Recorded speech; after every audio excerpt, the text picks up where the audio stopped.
బాగుంది, నచ్చింది, నాకైతే నచ్చింది. స్టోరీ కూడా బాగుంది, సాంగ్స్ ఇంకా బ్యాక్గ్రౌండ్ మ్యూజిక్ కూడా బాగుంది. యా, ప్యాట్రియాటికల్లీ ఉంది, ప్లస్ లాంగ్ డిస్టెన్స్ రిలేషన్షిప్స్ గురించి కూడా బాగుంది. ఇద్దరిది బాగానే ఉంది. లేదు, లాగ్ ఏం అనిపించలేదు, బాగానే ఉంది. Thank you.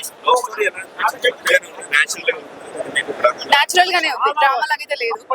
Long distance relations లో ఉండే నార్మల్ ప్రాబ్లమ్స్, డిస్టర్బెన్స్,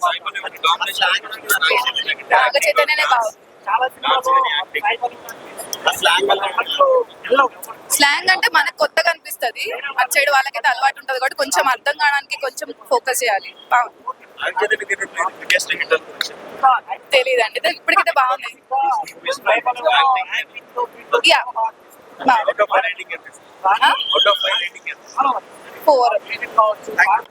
అయిపోయింది అన్న వాళ్ళందరికీ ఆన్సర్ ఇచ్చాడు ఆయన సినిమాతోటి. సినిమా అదిరిపోయింది, background music, story, direction, cinematography, everything. సినిమాలో ప్రతి సీక్వెన్స్ వర్కౌట్ అయింది. ఆ ఇంటర్వెల్ ప్లాట్ కానీ, క్లైమాక్స్, లాస్ట్ 20 minutes, ఎవ్రీథింగ్ సినిమాని నిలబెట్టి అలా కూర్చోబెట్టింది. సాయి పల్లవి గారి డామినేషన్ అంటారు నార్మల్ గా, అదే అంటున్నా, సాయి పల్లవి గారు డామినేషన్ అంటారు, ఆవిడ 100% ప్రతి సినిమాకి ఇస్తారు. బట్ చైతు గారు ఈ సినిమాలో 101% తోటి డామినేట్ చేశారు సాయి పల్లవి గారు అని చెప్పొచ్చు.